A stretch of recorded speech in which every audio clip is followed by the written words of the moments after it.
Hi, good morning. நேற்று night கரைச்சி வச்சோம் இல்லையா தோசை மாவு, இன்றைக்கி எப்படி இருக்குன்னு பாருங்கள். செம்மையாக அந்த புளிச்ச ஒரு வாசனை வருது.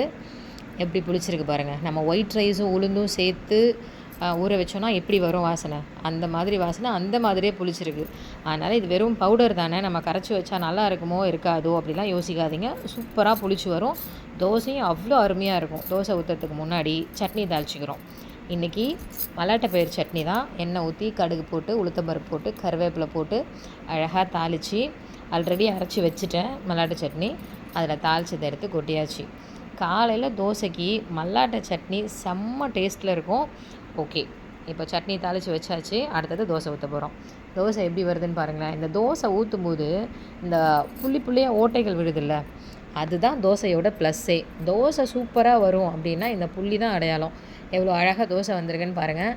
அதுக்கப்புறம் ஒரு ஸ்பூன் நெய் எடுத்து அப்படியே தோசை ஃபுல்லாக ஊற்றி, இந்த தோசையோட வாசனையும் இந்த நெய்யோட வாசனையும் சேர்ந்து செம்மையாக இருக்குது.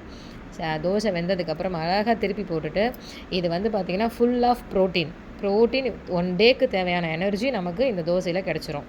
தோசை ஊற்றியாச்சு. தோசைக்கு மத்தியானத்துக்கு வச்ச வெண்டைக்காய் குழம்பும் சட்னியும் வச்சு தோசை எடுத்துக்கிட்டாச்சு. அதை பிச்சு எடுக்கும்போது எப்படி இருக்குது பாருங்களேன். பயங்கர சாஃப்டாக தோசை சாப்பிட்டாச்சு. சாப்பிட்டுட்டு ஒரு காஃபியும் குடித்தாச்சு. அதுக்கப்புறம் இன்றைக்கி கொஞ்சம் வெளியில் போயிட்டு எல்லா வேலையும் முடிச்சுட்டு வந்தாச்சு. நெக்ஸ்ட்டு ப்ராடக்ட் நம்மளோடது என்ன, இந்த ப்ராடக்டோட ஃபோட்டோஸ் இப்போ ஆட் பண்ணியிருக்கேன். இதோட மேக்கிங் வீடியோ உங்களுக்கு நாளைக்கு போட்டுருவேன். Good night, bye bye.